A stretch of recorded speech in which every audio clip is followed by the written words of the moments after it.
Hola, buenas tardes. Buenas tardes, buenas tardes. Bien, vamos a iniciar en este día con la materia de Derecho Constitucional para la materia obviamente de licenciatura de- del mismo nombre, de Derecho Constitucional. Vamos a partir de esta materia con un poquito de historia para que obviamente se pueda reforzar el conocimiento derivado de la aportación que ya como tal cada uno de ustedes como alumnos en su momento va a aportar y obviamente sea esto de autoenriquecimiento en lo que al tema se refiere. Bueno, me presento rapidísimo, soy el licenciado Adrián Camacho López, impartiré la materia de Derecho Constitucional en el sentido de que va encaminado obviamente para la licenciatura en Derecho, ¿vale? Sirva entonces este video para el tema a tratar y obviamente en cualquier momento que se pueda llegar a un asunto presencial para reforzar obviamente lo que nosotros como tal tengamos, en lo que a dudas y comentarios que se tengan sobre el mismo. Espero ser lo más claro posible y obviamente cualquier duda o sugerencia tratándose de lo del tema que vamos a mencionar, pues se puedan resolver todas las dudas lo más pronto posible. Vale, bueno, a ver, entonces comenzamos con en sí la materia.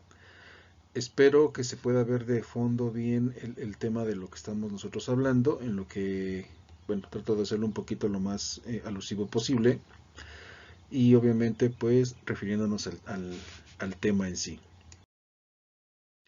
Tenemos a la teoría constitucional y política y obviamente derivado de esto con las preguntas que nosotros tenemos al fondo y a lo que se refiere qué es una constitución.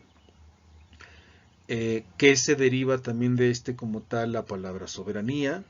¿Cómo se dividen los poderes? ¿Cuáles son las formas de Estado? ¿Qué jerarquía manejan como tal también las leyes?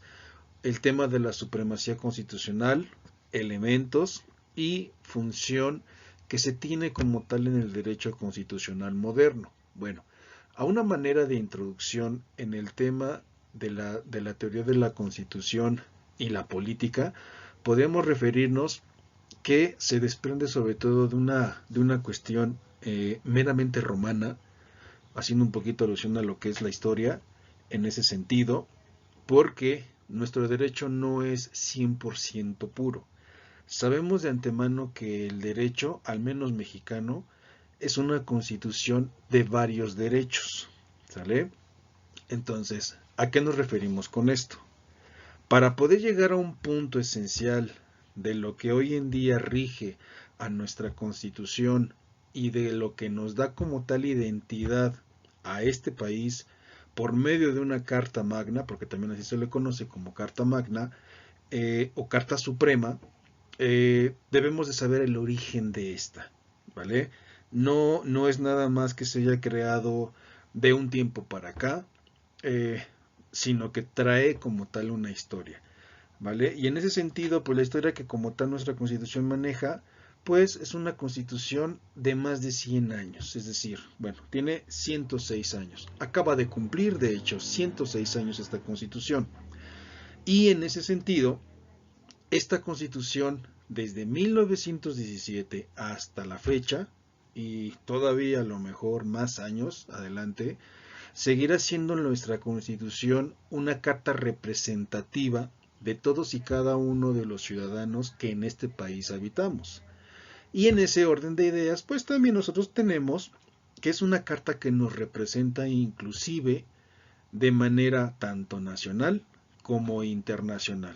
Derivado de esa parte, al referirnos a una cuestión internacional, quiere decir que en el lugar en donde nos encontremos, ya sea Estados Unidos, Canadá, en Europa, países de Europa en específico, son países que en ese sentido tengan un tratado o relación con el nuestro, nuestra constitución nos protegerá hasta el lugar en el que como tal nos encontremos.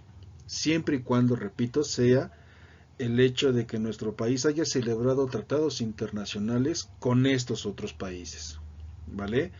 Pero bueno, esto me parece es otro tema de otra materia, pero más que nada quiero hacer como alusión a qué tantos alcances tiene como tal nuestra constitución en ese orden de ideas.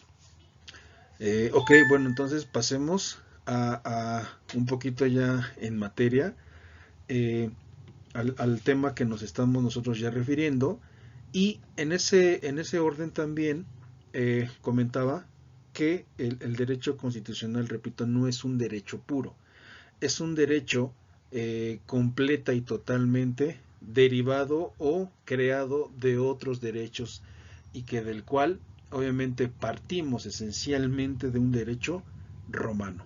Este derecho romano es el que técnicamente eh, creó o dio vida a otros derechos y en específico el derecho mexicano se ha constituido de este y con el anexo de otros derechos a lo largo y ancho de lo que es los años.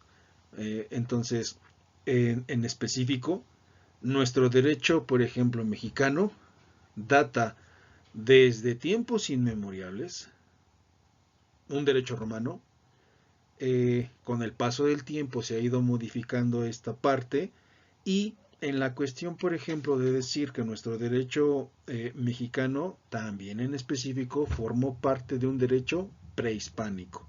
Entonces, a lo mejor nos cuesta un poquito de trabajo creer que en aquellos ayeres de tiempos prehispánicos existiese como tal un derecho como tal. Bueno, la palabra derecho en ese sentido no tenía a lo mejor mucha connotación, no tenía mucho peso, pero los antiguos sabían obviamente que era la impartición de justicia. No manejaban un derecho constitucional, no manejaban un derecho civil, no manejaban un derecho procesal civil o mercantil, etcétera, etcétera, etcétera, pero sí sabían lo que era la impartición de justicia y podríamos inclusive decir por estudios que se llegaron a realizar que sí era un derecho a lo mejor agresivo, pero que sí corregía conductas. Bueno, como tal no existía el derecho constitucional en aquellos ayeres, es más que obvio. No existía una carta magna, ¿vale? Sabemos de antemano que el derecho de nuestro país ha sido formado tanto por usos y costumbres y que en ese orden de ideas se ha ido modificando, implementando, quitándole, anexándole, modificando, etcétera, etcétera, etcétera, hasta llegar a formar el derecho que nos rige hasta nuestros días y que desde constantes modificaciones, así como también que es este el derecho que por excelencia actúa única y exclusivamente en una entidad geográfica en específico, en territorio nacional y que, repito, se puede extender siempre y cuando nuestro país tenga tratados internacionales celebrados con otras naciones. Pero bueno, vámonos a otra, perdón, con otra diapositiva. Uso estas diapositivas, obviamente como apoyo para poder tomar notas, como para dar una idea. Eh, a lo mejor probablemente puedan decir los compañeros, es que lo lee, pero no lo explica. No, la realidad es que lo leo, aporto una opinión de lo que yo ya como tal, pues obviamente conozco y obviamente pues se explica, ¿vale? Esa es obviamente la idea. Bueno, tenemos entonces la definición, características y elementos. Dice, una constitución es un complejo normativo de naturaleza suprema y fundamental. Suprema. Ojo con esta palabra. Naturaleza suprema. Prácticamente nos está diciendo que no existe ley que esté por encima de la misma constitución y fundamental. Entonces, en ese sentido, podríamos nosotros a lo mejor relacionarlo como una especie de pirámide de Kelsen, no sé si la llegaron a mencionar o bueno, ustedes ya la llegaron a tratar. Una pirámide kelseniana es aquella que pone en una situación de jerarquía cuál es el mayor peso o prácticamente de dónde viene, como para saber también cuáles son las leyes que se van desprendiendo de esta. Es decir, la pirámide kelseniana nos pone en la punta de la pirámide a la Constitución, y de esta Constitución no hay ley que se encuentre encima de esta. Al contrario, esta es la madre de todas las leyes y de esta se van derivando todas las demás leyes. ¿Sale? Sobre todo porque en nuestro país podemos a lo mejor contar con más de 365 compendios legales, pero así como también tratados internacionales, o en el sentido de que son códigos, leyes, reglamentos, bandos municipales, etcétera, etcétera, etcétera. Aún así, ninguna de estas leyes o compendios legales se encuentran por encima de la Constitución. A eso le estaremos refiriendo sobre todo al tema de lo que es supremacía constitucional, ¿vale? Que ese nombre de supremacía prácticamente nos está diciendo que es supremo, el tope, no hay más. ¿Sale? Bueno, fundamental. Es un conjunto de normas dispuestas sistemáticamente con el propósito de organizar un Estado. No habla sobre todo de un Estado en específico. En cuestiones de constitucional, en cuestiones de derecho constitucional, nos estamos refiriendo a un país con el nombre o concepto derivado de lo que es Estado. No estamos hablando de un Estado en específico. Estamos hablando en un ámbito a nivel nación. Así se le conoce, por ejemplo, a nuestro país frente a otras naciones. Por ejemplo, cuando escuchamos la palabra jefe de Estado, nos estamos refiriendo a un presidente, porque es la jerarquía federal que éste maneja en representación de todos los mexicanos, y que la Carta Magna o la Constitución es el escudo y la espada al mismo tiempo para la defensa de nuestros intereses, de nuestra política, de nuestra, bueno, religión le iba a decir, pero no, religión no, en el sentido también de cuestiones económicas, sociales, políticas, de derecho, etcétera, etcétera, etcétera, que todo mexicano como tal está consagrado a recibir de esta Constitución, así como también de la persona que nos representa como jefe de Estado o como presidente de la República. También derivado de esta parte es porque el presidente de la República usa la Constitución para beneficio, obviamente, del ciudadano mexicano y de todo lo que contenga al interés, obviamente, del país en lo general. ¿Vale? Hablar de una Constitución de verdad es un tema muy extenso, demasiado extenso, en el cual vamos a analizar un poquito más adelante el cómo se conforma una Constitución, ¿vale? Y esta Constitución, indiscutiblemente, bueno, para mi gusto o para mi punto de vista meramente personal, es una Constitución muy vieja, sí, muy, muy vieja, 106 años, y que del cual desde 1917 hasta la fecha ha sufrido ciertas reformas, y que en el sentido que esta debería a lo mejor de ser o abrogada o derogada para que pueda nacer otra Constitución acorde obvio a los estándares, a las necesidades, a la contemporaneidad que maneja y que solicita o exige en nuestro país más que nada por estar en un siglo XXI y que obviamente ya no podemos regirnos por una constitución tan vieja, pero no deja de ser a la vez actualizada en ese sentido, sobre todo más que nada por la parte de que ha sufrido reformas constantes. Entonces, al referirnos también nosotros, por ejemplo, a reformas constantes es porque se reforman artículos de capítulos en específico de nuestra misma Constitución.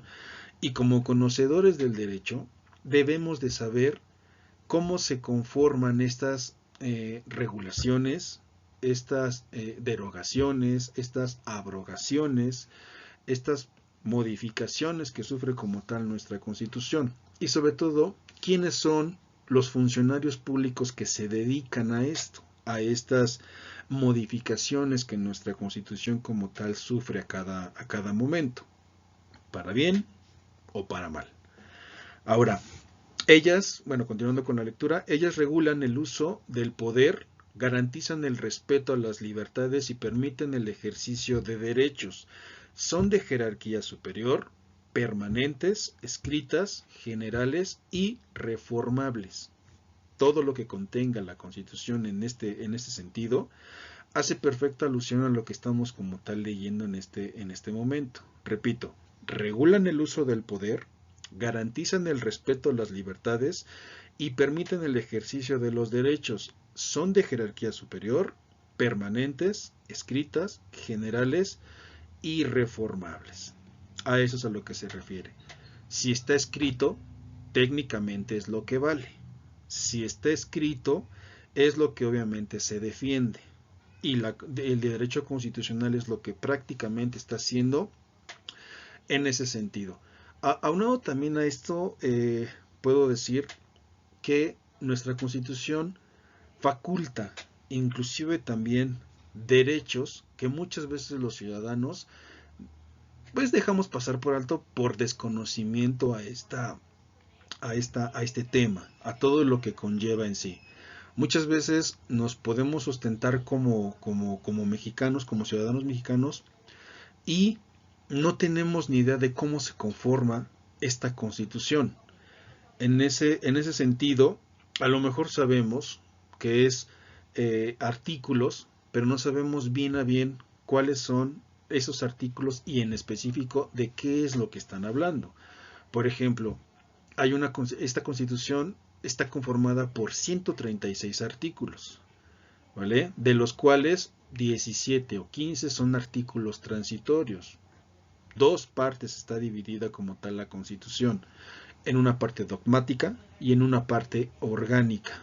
De tal a tal artículo entra en una parte dogmática y de tal a tal artículo entra en una parte orgánica. Entonces, esto muchas personas como tal no lo saben. Conociendo como tal esta Constitución, sin importar que seamos estudiantes de derecho o abogados ya en el sentido de estar trabajando y haciendo uso del derecho como nuestro modus vivendi, en el orden que como tal el ciudadano debería, obvio, conocer la Constitución para poder defender y hacer valer ese derecho. Derecho que como tal nos da el derecho a solicitar, por ejemplo, la intervención de una autoridad federal, estatal o municipal en la violación de un derecho o de garantía o de derecho humano que como tal los mexicanos estamos somos acreedores, para que se entienda. En el orden, por ejemplo, de tener como tal el conocimiento en lo que a lo legal se refiere, sabemos de antemano a qué autoridad o institución acudir para tener que hacer valer el derecho en el sentido, por ejemplo, de o si es un juicio, o si es, por ejemplo, una apelación, o si es un amparo. Y esto obviamente también lo va contemplando nuestra misma Constitución en un derecho procedimental, ¿vale? Nos dice que hay un derecho, pero si recuerdan lo que les mencioné al principio, que según derivado de una pirámide kelseniana, pueden existir leyes, sí, códigos, bandos municipales y lo que gusten y manden. De la Constitución se mencionan y se derivan estos, pero existen otros códigos que se encargan ya en específico de regular todo lo que el procedimiento como tal se refiere. Bueno, ese tipo de temas también se van a ir tocando conforme se vayan avanzando en los módulos posteriores a temas de materias que se vayan obviamente ya acumulando y tratando para como ustedes como estudiantes de esta pues digna carrera de derecho, ¿no? Bueno, pasemos a otra diapositiva. Miren, división de la Constitución. Aquí vamos a ir viendo cuál es la división que tiene esta Constitución. Vamos a irla inclusive, pues sí, obviamente desmembrando, ¿no? Paso por paso, y para que también ustedes como estudiantes de la carrera de Derecho vayan consiguiendo una Constitución. La puedes conseguir hasta en una papelería, no te cuesta arriba de 30 pesos, y en la cual obviamente si mencionamos en una parte dogmática, en un artículo primero, ¿qué es lo primero que menciona ese artículo primero? ¿Vale? Bueno, vamos por partes.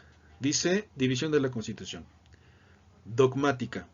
Artículo primero al artículo 29. ¿Vale?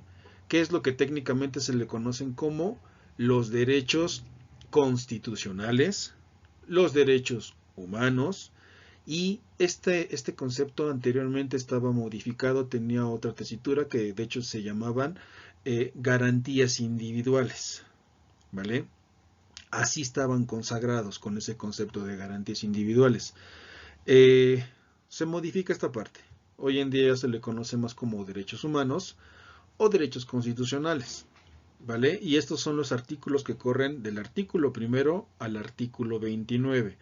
En cuanto tengan un tiempo, por favor, les solicito que le den una revisada a estos artículos.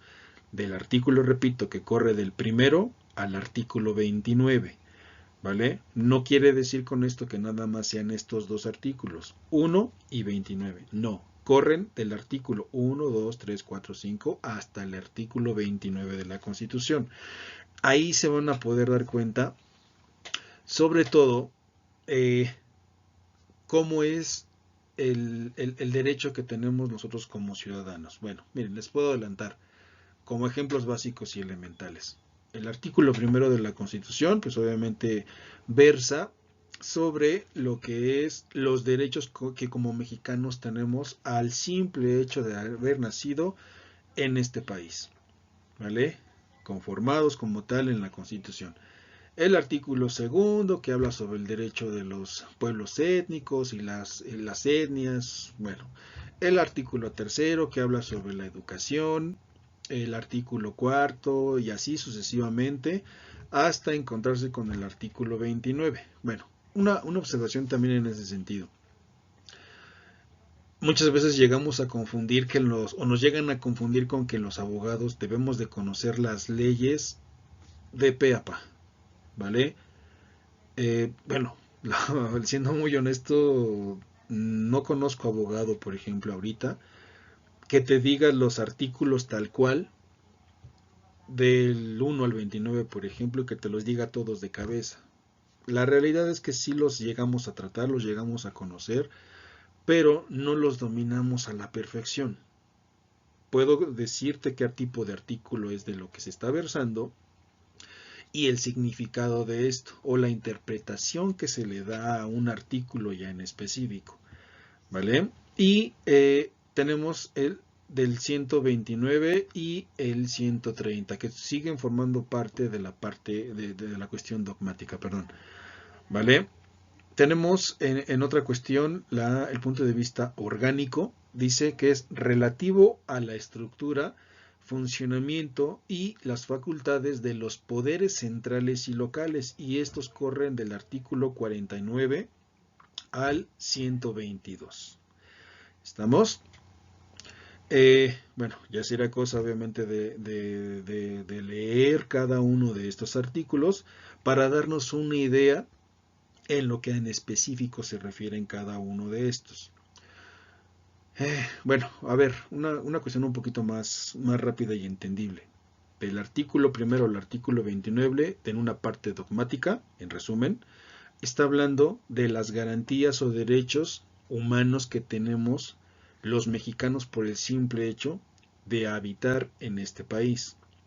Del artículo 30 al 136 estamos hablando de una parte orgánica, pero esos artículos ya están versando sobre todo en las obligaciones que tenemos como ciudadanos mexicanos frente a las instituciones, frente a los estados, frente a los representantes de cada estado y el derecho de hacer valer la voz o el voto en las respectivas instituciones que rigen a este país. Por eso también, repito, tiene mucha relación, por ejemplo, el derecho constitucional, porque es una de las alma mater que como tal nosotros tenemos para poder identificar inclusive cuáles son las instituciones que nos rigen a nosotros como también ciudadanos. Y a estas instituciones me refiero a hacer valer la voz. En el caso, por ejemplo, no sé, se me ocurre un derecho civil, un derecho familiar, un derecho mercantil y las instituciones que están estas al servicio de nosotros.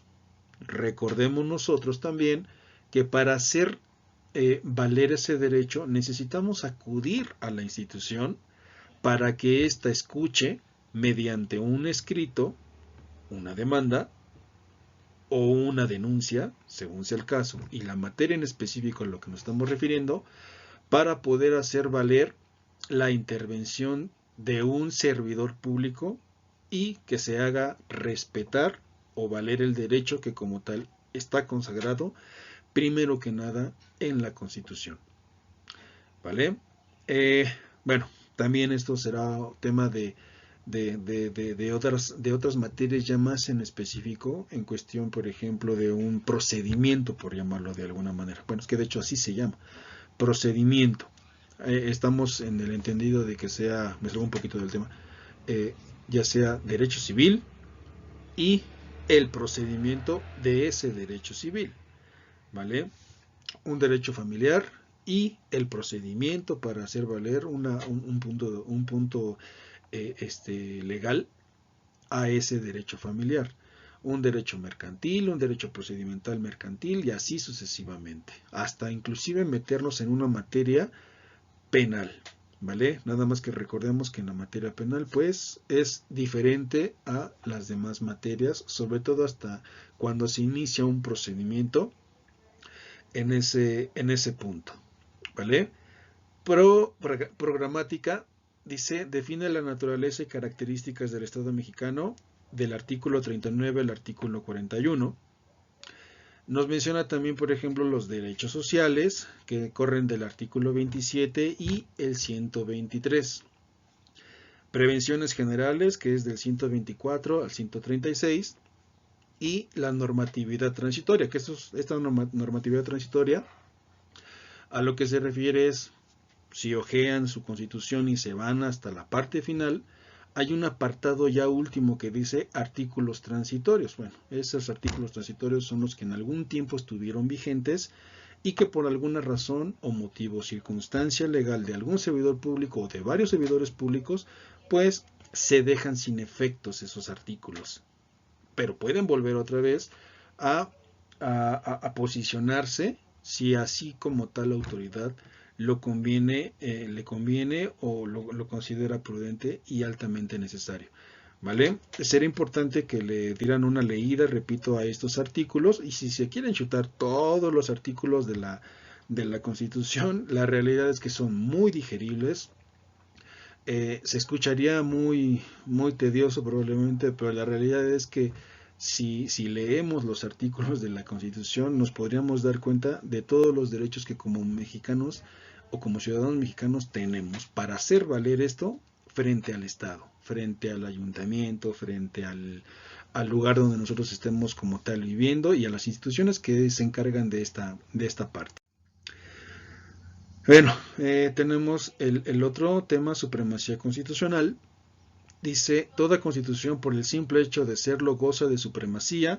Para poder constituirse debe estas, por encima de toda institución jurídica. Es decir, constituye, organiza, faculta, regula actuaciones, limita y prohíbe.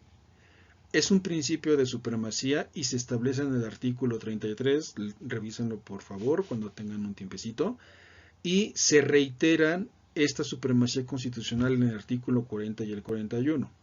Les doy nada más como el resumen súper rápido a lo que se refiere con la supremacía constitucional, que en un principio ya les había yo mencionado. Supremacía, lo que está encima, lo que está hasta el tope, y que de esta, la Constitución, por ejemplo, no hay ninguna ley que quede por encima de esta Constitución. Al contrario, supremacía indica que si la Constitución es la que está hasta arriba, las demás leyes que se desprenden de esta estarán en una jerarquía inferior a la Carta Magna. Y no hay ninguna que esté por encima de esta. Entonces, léanse ese artículo, bueno, estos tres artículos, por favor, 33, 40 y 41. Y con lo que les acabo yo de mencionar, para que se vayan dando una idea del concepto en sí a lo que se refiere con la supremacía. Toda constitución, por el simple hecho de serlo, goza de supremacía. Para poder constituirse, deben estas por encima de toda institución jurídica. Bueno, perdón, es que esta es la parte de la otra diapositiva. Es como continuando en esta cuestión, donde dice, para determinado tipo de violaciones a la Constitución existen mecanismos para hacerla valer. Es decir, con el amparo, con una controversia constitucional, y una acción de inconstitucionalidad. Por ejemplo, si estamos hablando de la materia de amparo, en específico estaríamos hablando de un derecho que tiene el ciudadano mexicano después de haberse llevado a cabo el procedimiento en una primera instancia, en una segunda instancia, y ya ha sido obviamente violentado en el último de los procedimientos que como tal tiene derecho el mexicano, pues no le queda otra más que acudir a el juicio de amparo, ¿vale? De hecho también el amparo es materia de otro tema y que esto trabaja en el ámbito federal. Tomando en consideración esta parte para que quede un poquito más claro, nuestro sistema jurídico mexicano está dividido en 3 etapas. 3 instancias, para que lo vayamos también relacionando, porque finalmente es algo que vamos a tener que tratar o en este tiempo o en futuro próximo, ¿vale? Primera instancia es un juicio ordinario, segunda instancia es una apelación y en una tercera instancia, solamente hay 3, el amparo. Y ahí es donde se hace valer controversias constitucionales o acciones de inconstitucionalidad. De hecho, puedo yo reforzar este conocimiento con lo que les acabo de mencionar, que están consagrados también en la Constitución y muy en específico en el artículo 103 y el 107 de la Constitución, para que también le vayan dando una revisada a estos 2 otros artículos. ¿Vale? Constitución escrita. Para pronto y para darles el resumen súper rápido, si está escrito en la Constitución o si esta está escrita, es lo que vale. ¿Vale? No estamos en el sentido de que lo que digo, si no está escrito, aún así vale. No, al contrario, si está escrito es lo que está valiendo. Dice, la Constitución debe constar en un texto el cual define las características del Estado mexicano, establece principios de gobierno, las limitaciones, los poderes, las interrelaciones entre ellos, facultades y prohibiciones para gobernantes y gobernados. En forma paralela al texto escrito existen los usos, costumbres y precedentes, mismos que la Constitución reconoce y considera obligatorios, pero nunca pueden ser contrarios a ella. Puede suceder que existan versiones en otros idiomas o... es que está aquí la cámara, no puedo moverla, puedo modificarla. O algunas diferencias en la interpretación de palabras o incluso entre ellas, pero el único texto válido y que puede ser invocado, bueno, ahí dice, es lo que está escrito. ¿Sale? Entonces, bueno, digamos que es como un principio general del derecho. Lo que está escrito es lo que vale. Lo que no está escrito, obviamente, pues no tiene ninguna validez. Prácticamente es como decir, un ejemplo muy burdo, papelito habla. ¿Vale? Ya tendría mucha connotación o mucha relación en el sentido de la materia que lo veamos en específico. Pero basta con el simple hecho de a lo mejor abrir un compendio legal, una constitución. Y si la constitución como tal nos está diciendo que, por ejemplo, un artículo en específico, que todo mexicano tiene derecho a transitar libremente por el país sin la obligación de tener que ser detenido por alguna autoridad, nos está facultando, nos está diciendo que tenemos el derecho, como su nombre lo dice, de transitar libremente sin que nadie nos lo impida. Y si va a ser un impedimento por parte de una institución, nos tiene que decir el por qué. ¿Vale? Entonces, tiene connotaciones, tiene su concepto, pero también tiene una interpretación. Y esto, créanlo o no, es un trabajo que como tal nosotros, como abogados, tenemos. Darles interpretación para hacerlo también valer ante una autoridad. Sí, espero explicarme en esta cuestión. Bueno, lo vamos a ir reforzando después. Rígida. La actividad reformadora puede recaer en la Constitución o en las leyes y su ejercicio lo desarrolla principalmente el poder legislativo. Recuerden que también en nuestro país, está constituido por 3 poderes: un poder ejecutivo, un poder legislativo y un poder judicial. ¿Vale? Estos trabajan en ámbitos federales. No es en materia, digamos, o local o estatal. Trabajan en ámbitos federales. La actividad reformadora puede recaer en la Constitución o en las leyes y su ejercicio lo desarrolla principalmente el Poder Legislativo. Esta actividad reformadora puede ser rígida o flexible. Se considera que para la modificación de la Constitución, dicha actividad se considera rígida por la importancia de la norma fundamental, caso distinto a la reforma cuya modificación es flexible. O sea, se escribe, se hace valer, pero en cualquier momento se puede modificar, siempre y cuando sea con la finalidad de los intereses o de favorecer como tal a la ciudadanía. Ese es el fin principal, ese es el fin rígido que como tal tiene. No lo podemos modificar nosotros como simples ciudadanos. La obligación es del servidor público. En específico, 2 poderes tienen la facultad para poder modificar las leyes en nuestro país: el poder legislativo y el poder ejecutivo. ¿Vale? En el poder legislativo, lo digo así rapidísimo, en el poder legislativo es donde están consagrados los diputados y los senadores. Y en el poder ejecutivo es donde recae la obligación en una sola persona, que es el presidente de la República. Y el otro poder, el poder judicial, lo único que va a hacer es hacer valer las leyes. Es todo el trabajo que tiene este poder de llevar a cabo. No tiene una función, por ejemplo, de imponer como tal algo que no esté escrito. Lo voy a poner así de fácil con un ejemplo. El Ministerio Público no tiene la facultad de sentenciar. El Ministerio Público tiene la facultad solamente de investigar. ¿Vale?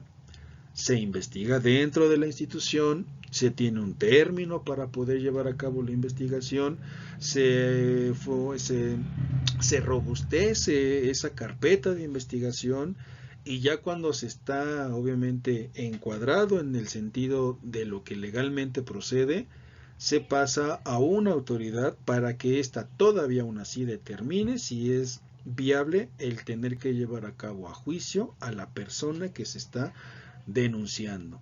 ¿Sale? Esa es la representación, obviamente, bueno, entre muchas más cosas, ¿no?, del Poder Judicial de la Federación en el ámbito, por ejemplo, penal. En el ámbito civil o familiar, o mercantil o lo que sea, recae la institución directamente en los juzgados. Está escrito, hay un compendio legal que rige el procedimiento, hay un compendio legal que manifiesta lo que es la voluntad derivada de esta ley para hacer valer ese derecho del ciudadano y la institución para llevarlo a cabo, así como el código que regirá ese procedimiento. Espero ser claro en este sentido. Y obviamente el que sentencia en esa cuestión serán los jueces. Los únicos que pueden sentenciar son jueces. Ministerios públicos no tienen esa facultad. Y el Poder Judicial de la Federación es prácticamente a lo que se refiere. Bueno, entre muchísimas cosas más. División de poderes. Ya es el último de los temas que trataremos en el día de hoy. Y nos está refiriendo a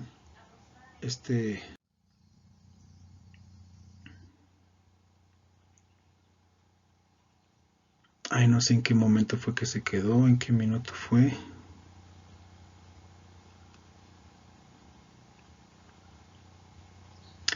Bueno, con esto doy por terminado esta cápsula. Estaremos en constante comunicación a abogados para poder llevar a cabo pues la aclaración de dudas, comentarios, y pues estoy a sus órdenes. Muchas gracias por la atención. Repito mi nombre, soy el licenciado Adrián Camacho López y yo les voy a impartir la materia de Derecho Constitucional. Que pasen una excelente tarde y nos vemos pronto. Gracias.